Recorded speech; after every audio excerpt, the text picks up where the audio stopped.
Om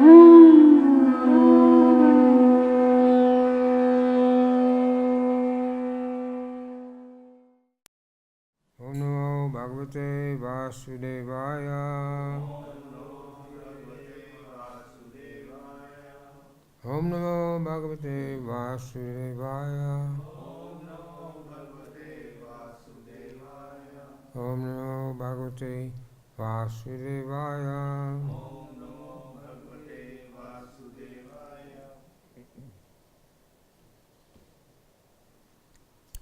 Tonight we're reading from Bhagavad-Gita as it is, chapter 9, text number 9. Nachamam tani karmani nivadananti dhananjaya udashina vadashinam rakshatam teshu karmashu. Word for word. Na, never. Cha, also. Me, mum, me. Tani, all those. Karmani, activities. Nirbandhanti, bind. Dhananjaya, will conquer riches. Udashina, what? As neutral. Asinam, situated. Aksatam, without attraction. Eshu, for those. Karmesu, activities. Translation purport by His Divine Grace Sri Bhaktivedanta Swami, Srila Prabhupada. All Dhananjaya, all this work cannot bind me. I am ever detached from all these material activities, seated as though neutral. Purport. One should not think in this connection the Supreme Personality Godhead has no engagement. In the spiritual world, He is always engaged. In the Brahma Samhita it is stated, Amaram Rasya Tasyati Prakritya Na Samaga Maha. He is always involved in his eternal blissful spiritual activities, but he has nothing to do with these material activities. Material activities are carried on by his different potencies. The Lord is always neutral in the material activities of the created world. This neutrality is mentioned here with the word Udashina Bhat. Although he has control over every minute detail of material activities, he's sitting as if neutral. The example can be given of a high court judge sitting on the bench. By his order, so many things are happening. Someone is being hanged, someone is being put in jail, someone is ordered to use some of the money, but still he's neutral. He has nothing to do with all that gain and loss. Since the Lord is always neutral, although he has his hand in every sphere of activities. In Vedanta Sutra 2.134 is stated, Vaishamyam Nirgrina Ye Mam. Nah. He's not situated in the duality of the material world. He's transcendental to these dualities. Nor is he attached to the creation and annihilation of this material world. Living entity takes different forms in the various species of life according to his past deeds. The Lord does not interfere with them.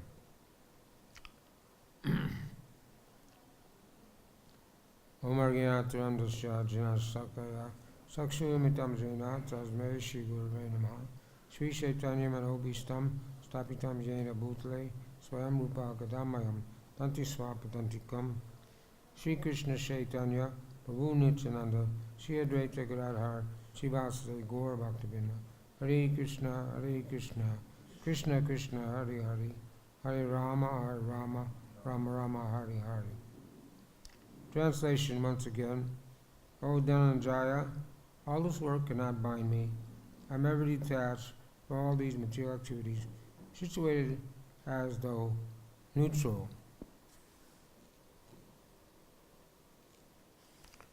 In the Brahma Samhita, which was composed by Lord Brahma at the beginning of creation, and Lord Chaitanya was traveling in South India, he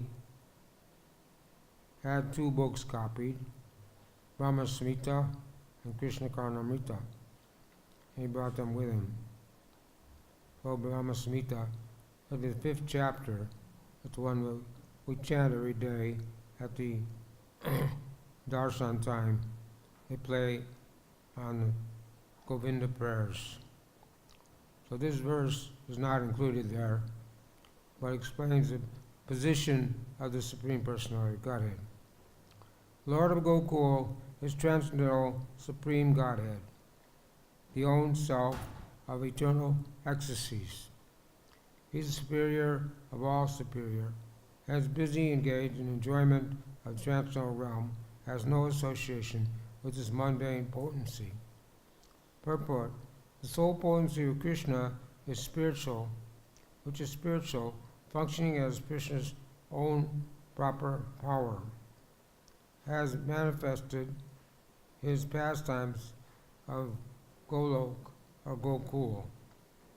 Golok is in the spiritual world. Gokul is this place where here Vrindavan, 12 forests. By her grace, individual souls, means the material nature, by her grace, who are constituents of the material potency, can have admission into those pastimes.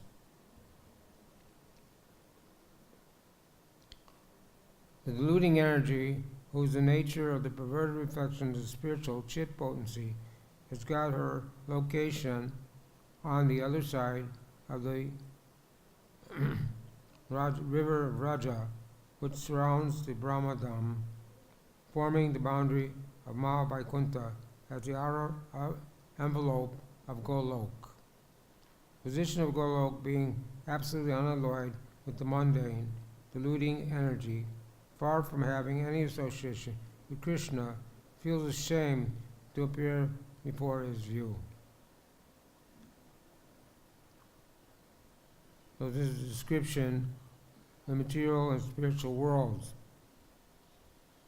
The Raja River is a boundary between the material and spiritual worlds. So, but the river Raja is spiritual river and is beyond the three modes of material nature. So, the living entity has its individuality, can choose where he wants to be in the spiritual potency or in the material potency. Maya Shakti can be in the Yoga Maya Shakti, the spiritual potency, or Maha Maya potency, material potency. And here it says that the material energy is conducted by Durga Devi. He's ashamed to appear before the Lord. But as the Supreme Personality Godhead has no association with the material potency. So, this part of the Bhagavad-Gita is called the most confidential knowledge. And these verses here between verse 4 to 10, talk about the inconceivable relationship of the Lord, of Krishna, with the material world. Now in Kali Yuga, in other ages, it's 4 ages: Satya Yuga, Treta Yuga, Dwapara Yuga, and Kali Yuga. In Satya Yuga, most people were God conscious, and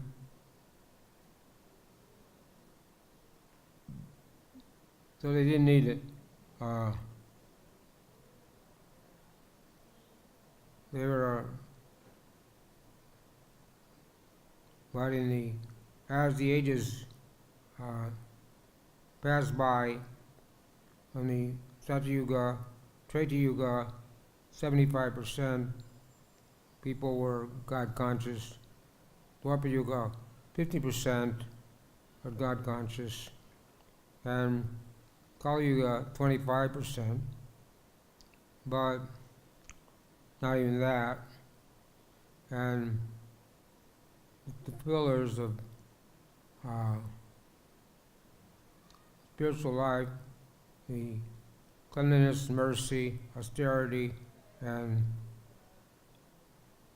what's the other one? Truthfulness. In the other ages, these 4 things were there: cleanliness, austerity, truthfulness, mercy. And in Kali Yuga, there's some degree of truthfulness, but very little.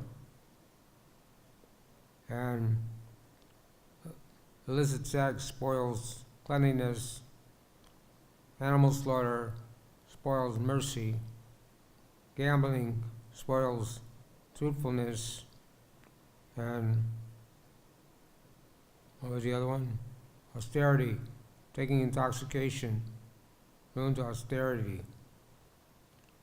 So in Kali Yuga, there's no mercy, no cleanliness, no austerity, no truthfulness.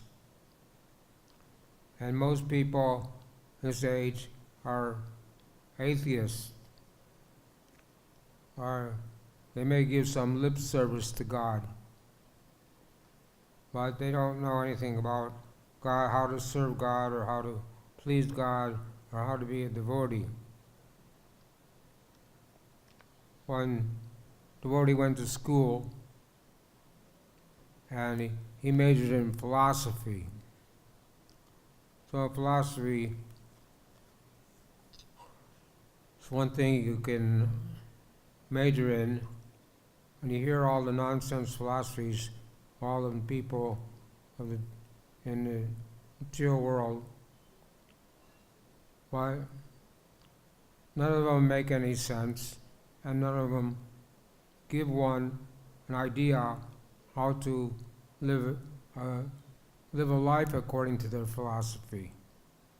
So even his philosophy teacher was conversant about the Vedas, was conversant about Chinta Beta Beta Tapa or Beta Beta Tapa, all these truths, but he didn't have any philosophy for his own self. So he had one child, and he lived in a neighborhood, middle-class neighborhood.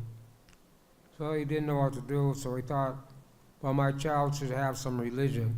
So he went down the street and joined the church in the same area, just so he could have some kind of religious affiliation. So although he was teaching philosophy, he didn't know anything about real philosophy, the Vedanta philosophy of Vyasadeva. Vyasadeva was the compiler of all the Vedic literatures, and Vyasadeva was literary incarnation of the Lord. So he compiled all the Vedic literatures 5,000 years ago. But today's scientists, they say that the material modern civilization began 3,000 years ago. So that is only a speculation. Because Krishna says he spoke the Bhagavad-Gita not only 5,000 years ago, So he spoke the science of Bhagavad-Gita 120 million years ago to the sun god. So civilization has always been there from the Treta Yuga, Satya Yuga, Treta Yuga, Dwapara Yuga, and Kali Yuga. There's always been a civilization, but they're not the same. So Krishna came in Satya Yuga. We have the white incarnation. Treta Yuga, we have the red incarnation. In Dwapara Yuga, we have the black incarnation of Krishna. And in Kali Yuga, we have the yellow incarnation, which is Chaitanya Mahaprabhu himself. Krishna Varna Trisha Krishna, Sangopanga Sprasaram, Yagner Sankitam Prayer, Yantihi Sumeda Shaha. So in this age of Kali Yuga, the Lord appears, but he's not blackish. He has a golden complexion. He's gold on the outside, black on the inside. He comes to introduce his Sankirtan movement, Yagner Sankirtan prayer, Yanti Sumedasha, the chanting of the holy name, which is the Yuga Dharma. In other ages, the chanting of the holy name went on, but it wasn't the Yuga Dharma. In Satya Yuga, meditation was the Yuga Dharma. Because people could live 100,000 years, they could spend a good portion of life doing meditation. In Treta Yuga, the process of Yuga Dharma was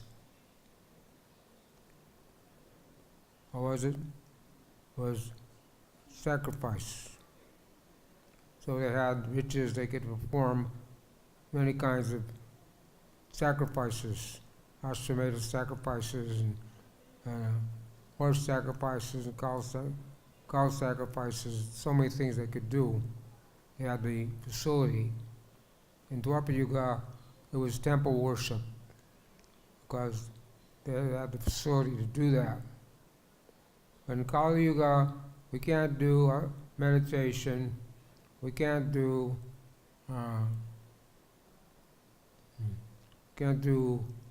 the other things in the other ages. We can't do we can do temple worship, because temple worship and Harinam Sankirtan go hand in hand, side by side. But Prabhupada said we shouldn't not give the deities valuable jewelry, because in Kali Yuga there are many thieves.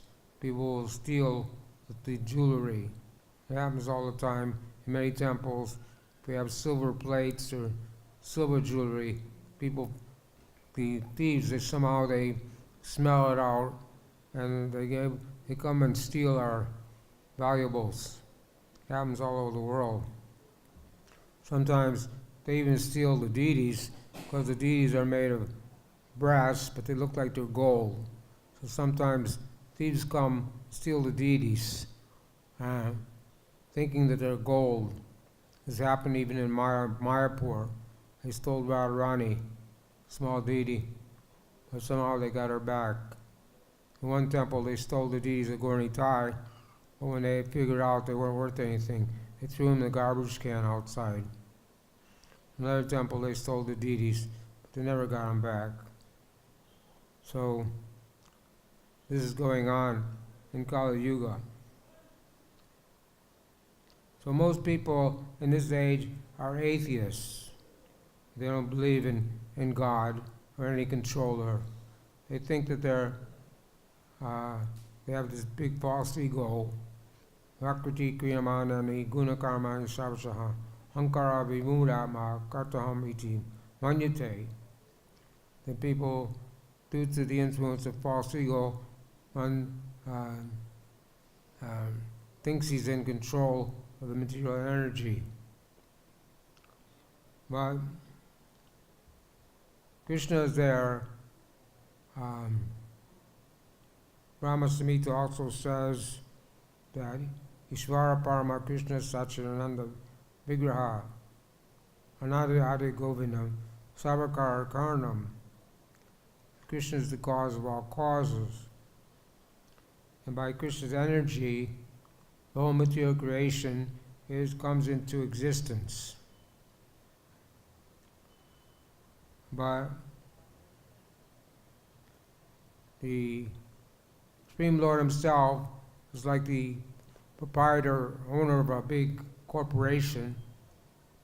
He's sitting in his office, but his influence is there throughout the corporation. He's not in every office, but he has his supervisors, workers, taking care of all the activities, but his influence is there.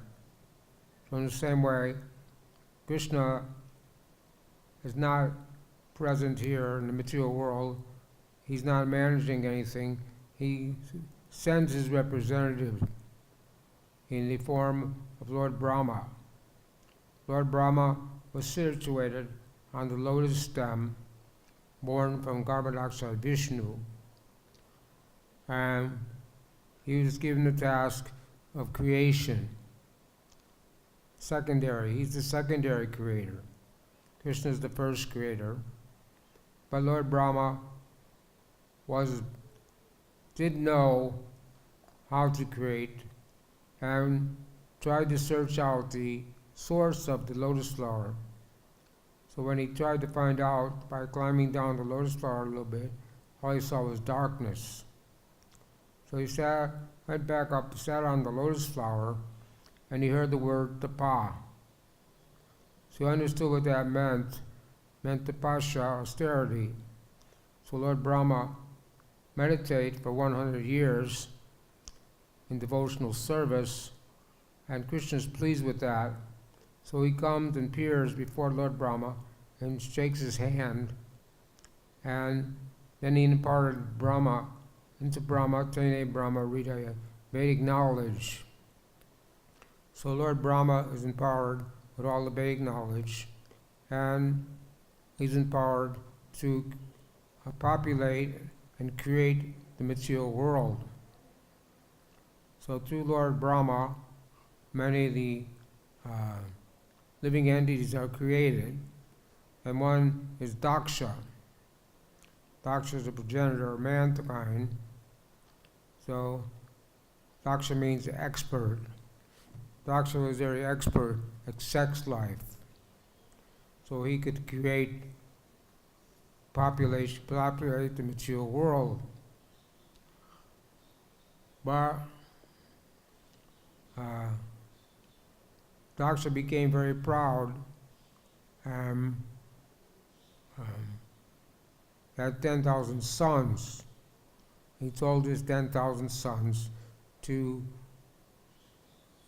go become family members, grow up, get married, and populate the universe. So, in order to do that, they decided first they would go form austerity for a while, and then they would do the task of populating the universe.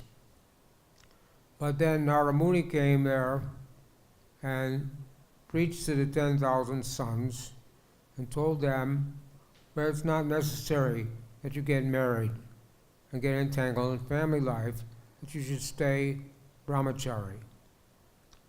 So they did that.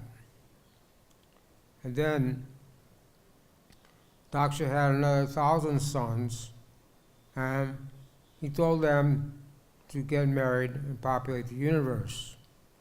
But Narada Muni also went to them and told them that you don't have to get married. You can stay brahmachari and don't have to get entangled in family life. So they did that. Then Daksha became very upset at Narada Muni, and he spoke to Narada Muni in very unkind words. He said, you're not a saintly person, I'm a better sadhu than you. And he cursed Narada Muni that you can never stay in one place. But Narada Muni is always traveling and preaching, so he accepted the curse. Of course, Narada Muni can't really be cursed because he's a Devarsha Narada. He's the best of all the demigods. He's pure Vaishnava. So he didn't need to counteract the curse, so he accepted the curse on his head. But Daksha was implicated in performing Vaishnava aparad. So anyway,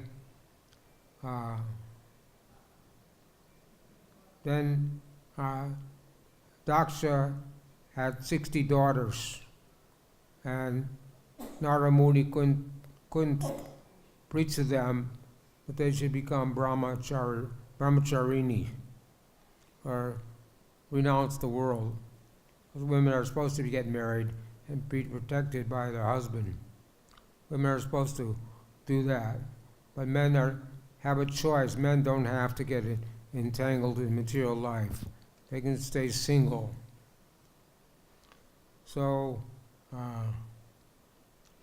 the material world, the demigods are always fighting with the demons.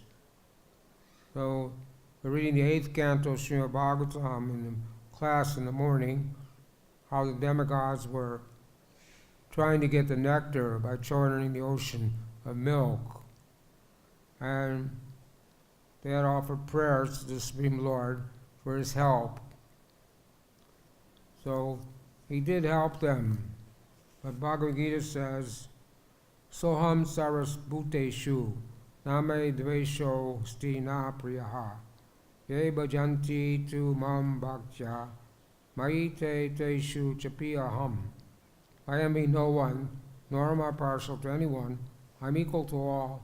But whoever renders service unto me in devotion is a friend and is in me, and also I am a friend to him. So the Lord is not partial, but since the demigods are his devotees, but they're mixed devotees. Sakarma devotees, they have material desires. Well, in the case of Daksha, in the case of the demigods in the 8th canto, they pray to the Lord for help to fulfill their material desires. So the Lord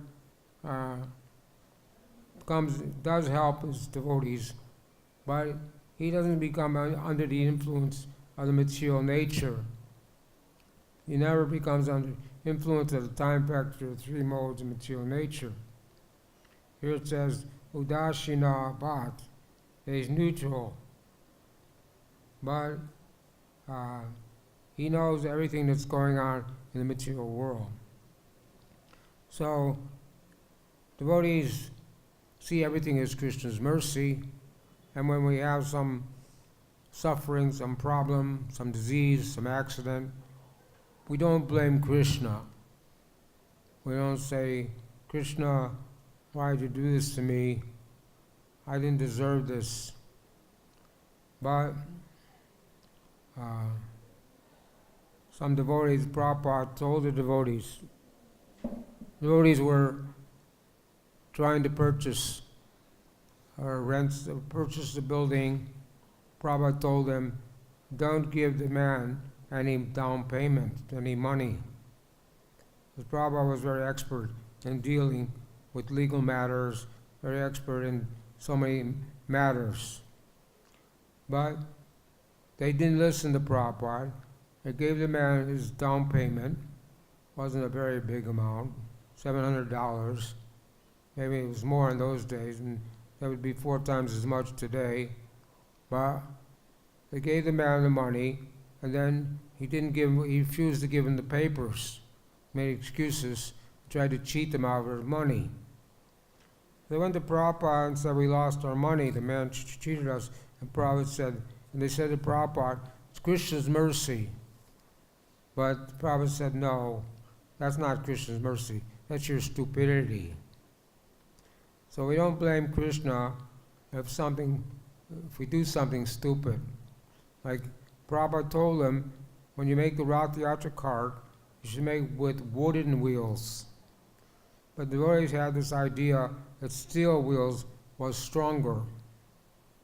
I think it was in San Francisco Rath Yatra.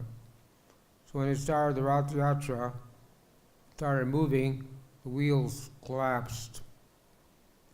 So they had to bring in other wheels. So Prabhupada was knew so many things. He knew that wood for the Rath Yatra cart, wooden wheels was better than steel. Anyway, Srila Prabhupada could see everything was Krishna's mercy, but we may not see everything as Krishna's mercy. But still, we don't blame Krishna. We don't blame God.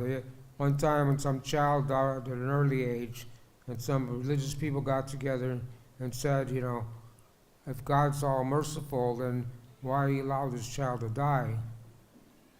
They couldn't come up with a proper answer. One Jewish rabbi said it was beyond God's control.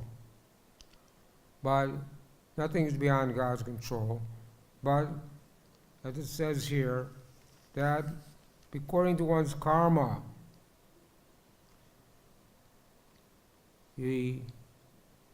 everything is going on.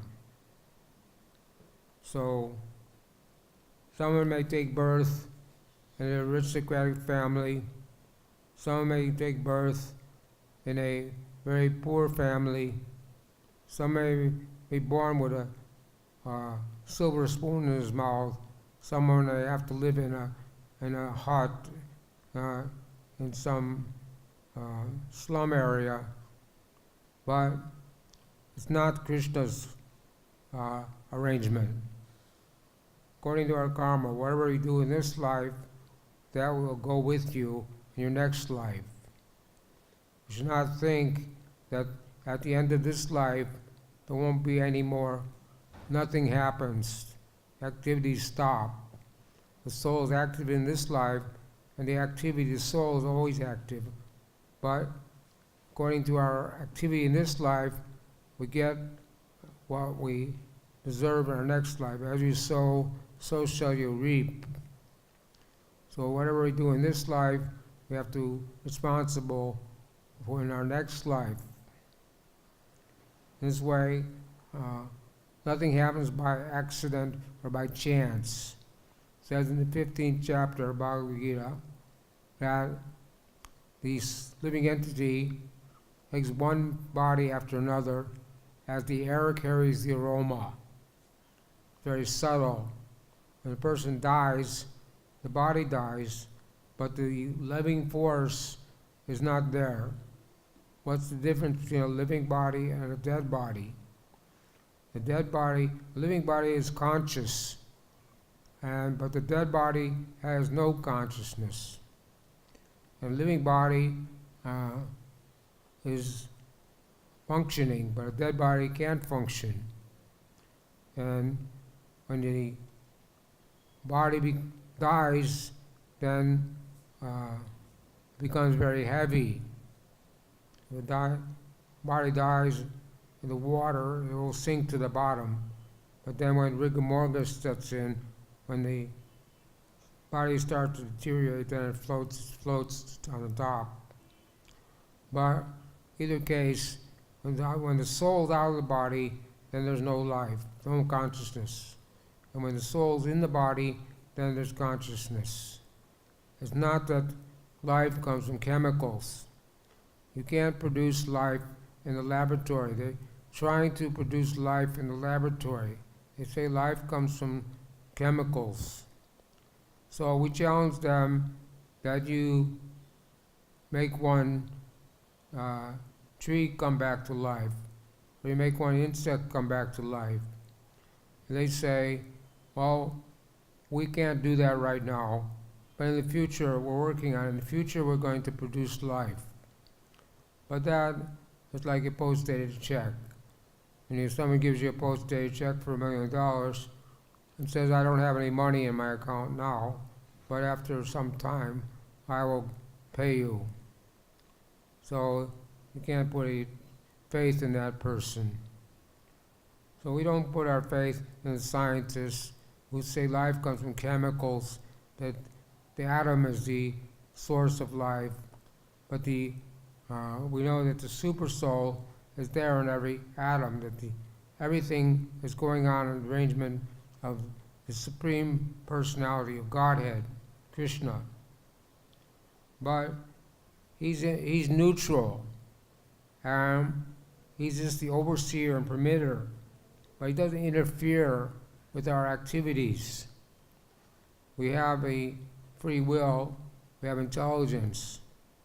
When they make a city or a town or a village someplace, they always make have a law enforcement department and they have a jail, because they know some people are going to be breaking the law, rebellious, and have to be punished.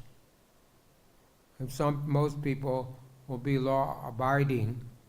If you're a law-abiding citizen, then when you see the police, you feel protected. But if you're a criminal, when you see the police, then you run away. But it's our free will. If someone wants to be a criminal, he can choose to be a thief or a murderer or whatever, and not think that he's going to get away with it, because the law enforcement department is there. And people may think there's no witness. Even if you have illicit sex, have sex life, people have sex life in a private place at night in the dark, so no one's seeing. But it's not true. The sun, the moon, the stars, planets, so many witnesses are there. And Yamaraj also, who's the Lord of Death, he also is like the super soul. He accompanies the super soul in every heart. He's witnessing all your activities. So if you're sinful at the time of death, you go to the court of Yamaraj, and Yamaraj will, according to the severity of your sinful activities, will determine what your suffering will be and what your next body will be. So there's 8,400,000 species of life. So if a person is very sinful, then he'll have to suffer in hellish life for some time, described in the 5th canto of Srimad Bhagavatam. And then again, he can evolve to the human form of life again. So in this way, the living entity is transmigrating up and down in the material world in different forms, different species. But Krishna is not the cause of these things. It's our own individual freedom, free will. It causes our suffering or our happiness. So as soon as one comes in the material world, it's already determined how much suffering you're going to have and how much enjoyment you're going to have. Prahlad Maharaj says, as soon as one endeavors for happiness in the material world, then his suffering begins. So we know the different stories, different personalities, like Sudama Brahman, he never asked for anything or begged for any food. And Madhavendra Puri, he never asked anyone for any food. Whatever came, depending on Krishna. If nothing came, he would fast. Sudama Brahma was very poor, and his wife was concerned about him. So he told him to go to your friend, Lord Krishna, and ask him for to give us some, save us from our poverty-stricken condition. Of course, Sudama Brahman was a pure devotee, and he did not go to Krishna to ask for anything. People say, the Christians pray, dear Lord, give us our daily bread. They think God is their order supplier. So, and after World War II, the communists came to Russia and told the people if your God is so potent, then ask your God for bread. So people went to church and prayed to God for bread, but no bread came. And then the communists brought truckloads of bread. So they became atheists. They didn't think God could supply bread to them. But we don't ask Krishna for anything. Krishna already knows how much suffering, how much enjoyment you're going to have, what your needs are.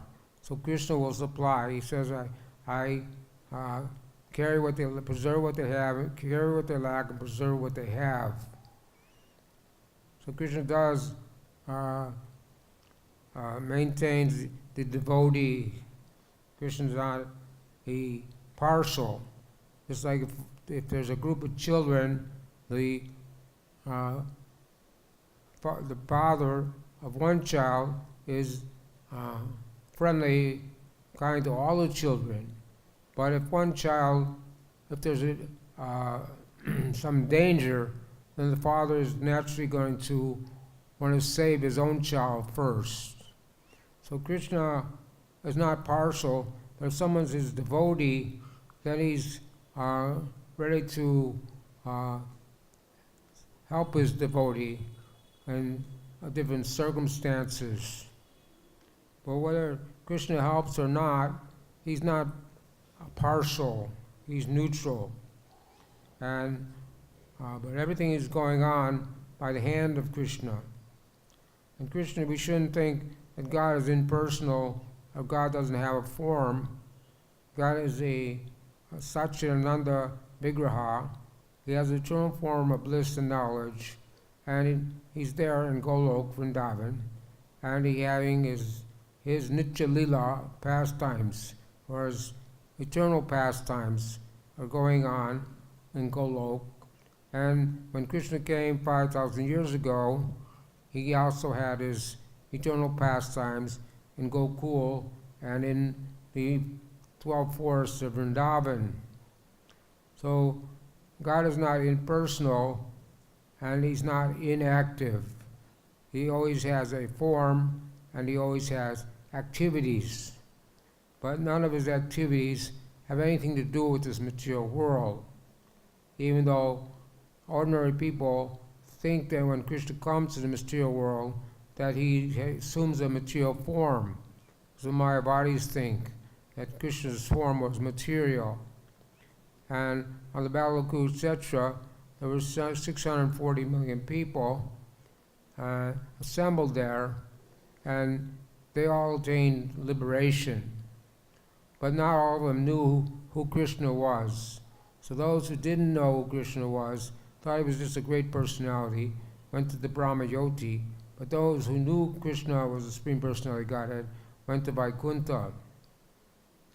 So in this way, there's the two realms, and Krishna is the overseer and the controller of both realms, the spiritual realm and the material realm. But the living entity has been bound up in the material world since time immemorial. So therefore, the only way he can get out of the material world is he has to get the mercy of a pure devotee. Guru Krishna Prasadi by Bhakti Lata Beach. So by Ado Guru Ashraya, one must accept a devotee, a guru who's a very advanced devotee who can guide him. And by getting the mercy of a pure devotee, one can get the mercy of Krishna. Sometimes we meet people and try to give them Bhagavad-Gita. They say, we know Bhagavad-Gita, we know Krishna, but their activities don't coincide with their saying that. We know Krishna, but then they're doing all kinds of sinful activities. And when Prabhupada met Cardinal Dayalu, tried to convince them that meat eating was sinful, and we shouldn't do that. Prabhupada said, if you're eating meat, especially if you're killing a cow, that is sinful activity. And you can't love Krishna, you can't love God if you're sinful. So devotees of the Lord, we follow the four regular principles: no meeting, no gambling, no intoxication, no illicit sex. And we chant 16 rounds the Maha Mantra, Hare Krishna, Krishna Krishna, Hare Hare, Hare Rama, Rama Rama, Hare Hare. So this is Yuga Dharma, Goloke Premadana, Harinam Sankirtana, that the holy name has descended in the material world, brought by Chaitanya Mahaprabhu to liberate the conditioned soul from the clutches of the material energy. So if one can chant the name purely, the 10 offenses, the holy name, and we should try to avoid the 10 offenses when chanting the holy name, especially the 10th offense, which is to maintain material attachments, even after understanding so many instructions on the matter, and to be inattentive while chanting. So when chanting japa, we have to be attentive to just hearing the name. But the mind, it says, Vajravega Manasakroda Vegam, that the mind is the demands of the mind, very difficult to control the mind. And the mind will wander when we're chanting japa. So Bhaktisiddhanta said you should beat your mind with a shoe in the morning 100 times and beat your mind with a broomstick at night 100 times. Because the mind is a best friend of a devotee and the worst enemy. If someone can control his mind, the mind becomes his friend. But someone can't control his mind becomes his enemy. So even while chanting the holy name, which is pure, we, because we're committing offenses, we're chanting Namaparad. And therefore, the mind is taking us here and there. We're still under the influence of the three modes of material nature, still under the influence of Maya. But if we can chant purely, we can come under the influence of Yoga Maya. And then, when we're chanting, instead of thinking what we did 20 years ago or 30 years ago, or thinking about what I'm going to eat for breakfast, or when I have to go to the doctor, whatever I have to do during the daytime, we can think about Krishna's pastimes by hearing Krishna's pastimes, by reading Srila Prabhupada's books, by reading the 10th canto, by reading Brihad Bhagavatamrita, by reading the other books of Nectar of Devotion. We can get a glimpse of Krishna's pastimes. So Krishna has pastimes, he plays on his flute, he has a beautiful form, and he has loving devotees. So his pastimes are going on. And when one chants the pure name, then the pastimes will be revealed to that person while he's chanting. And Yoga Maya won't allow him to think of anything material. But this may take some time. It's a gradual process. A child is born, he doesn't walk immediately. He has to wait some time. The walking ability is there, but he has to wait till he starts to grow up. So the Nitya Siddha, Krishna Prema, is there in the heart. There's a natural propensity, the living entity, but it has to be reawakened because we've been bound up in material worlds in time immemorial, trying to enjoy apart from Krishna. Somehow or other, we misuse our independence and we decided to come in the material world and try to enjoy. But how or why we came in the material world is not an important question, because Krishna knows how and why we came in the material world. But the important question is how I can get out of the material world and not have to take birth again and go through the suffering of repeated birth and death. Dukkhayalam Shashvatam. The material world is a place of misery and suffering where repeated birth and death take place. So one should not think that at the end of life nothing is there. The soul goes to another body and keeps going up and down in the material world like the Ferris wheel at a carnival, up and down. Sometimes we're a demigod, sometimes we're an insect, sometimes we're a human being. We're going through this cycle of 8,400,000 species. over and over again. And we can't get out of it unless we get the mercy of a pure devotee. Yasha prasada bhagavad prasada, yasha prasada narakintagopi, dayam stuvam sasyayasri sangam, vande garoshi charana vindam. So there's 8 prayers. We sing those 8 prayers every morning. Samsara dara narali loka. And it says if you sing these prayers every morning, whether you go to Samadhi Artik or if you can't make it to Samadhi Artik, if you chant these prayers in your room, that you will eventually go back to Krishna and become his servant in Golok Vrindavan, just by reciting this prayer every single day. So in this way, there are many Krishna consciousness movement. Krishna consciousness is the direct path for going back to Godhead, direct path for learning how to love God. They asked Srila Prabhupada why he came to America to introduce another religion. He said, the reporter said, there's so many religions in this world, so many religions in America, we don't need another religion. The Prabhupada said, I didn't come to introduce another religion. I came to teach people how to love God. So, with the advent of Kali Yuga, all the churches in America were empty, and most of them. So we are able to buy their buildings of old churches and turn them into nice, beautiful temples. And then, so people could come to take the Krishna consciousness, or hear about Krishna consciousness, take prasadam, and get the darshan of the deities. In Mayapur, one man came to Prabhupada and asked him, why did you build this temple? And Prabhupada said, I built this temple because if I didn't build this temple, you wouldn't come here to see me. So, in the same way, we've created all these temples all over the world. Now we have 800 temples all over the world. And the temple is Vaikuntha, which means without, Vai means without, and Kunta anxiety. So the temple is not part of the material world. It's a spiritual world. Only spiritual activities go on in the temple. In this way, people come to the temple and they get a spiritual experience. They start reading Prabhupada's books, and they start chanting and take to the process of Krishna consciousness, and they feel a change in their life for the good.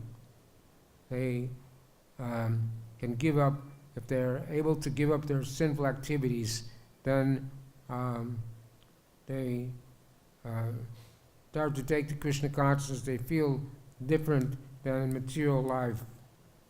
So whatever happens in the material world, Nete Nukampam Shukshamano, Lord Brahma recited this prayer that the devotee doesn't blame Krishna. Says, whatever suffering I have to go through, it's because of my past misdeeds. But he goes on offering obeisances and serving Krishna. In this way, it says, Dayabhak, he inherits the property of the Lord, of his father, just like a child, if he just has to stay alive, and he'll get the inheritance of his father. So if we stay alive in Krishna consciousness by chanting 16 rounds, following the 4 regular principles, and being very sincere, especially in Vrindavan, Vrindavan is meant for bhajan, then we have a better chance of finishing the business in this life. So we shouldn't think there's any other engagement in this world besides becoming Krishna conscious. So we'll stop there. Krishna says, O Dhananjaya, all this work cannot bind me. I'm ever detached from all these material activities, seated as though neutral. So this is the position of God. God is neutral, but at the same time, he will assist the devotee in becoming Krishna conscious by sending his representative. And in the past, Ramanujacharya, Madhvacharya, Madhavindapuri, up to the present age of Srila Prabhupada, they all came to this material world to teach Krishna consciousness. The pure devotee, we don't say he took birth, we say he appeared. We don't say he died, we say he disappeared. So the pure devotee comes in the material world, he appears for some time to spread Krishna consciousness, then he disappears for some, after that, and go to another place to preach Krishna consciousness. So all these great souls were there to establish Krishna consciousness, and Srila Prabhupada was the one who went all over the world to spread Krishna consciousness, spread Vaishnavism all over the world, to give people an opportunity to understand the value of human life and how to get out of the material world.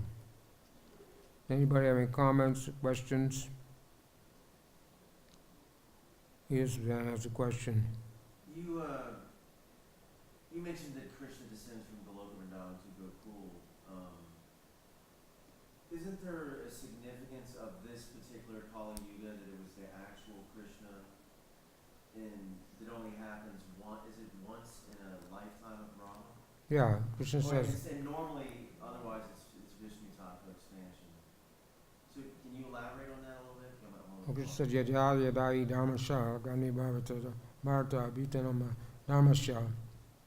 He comes every millennium to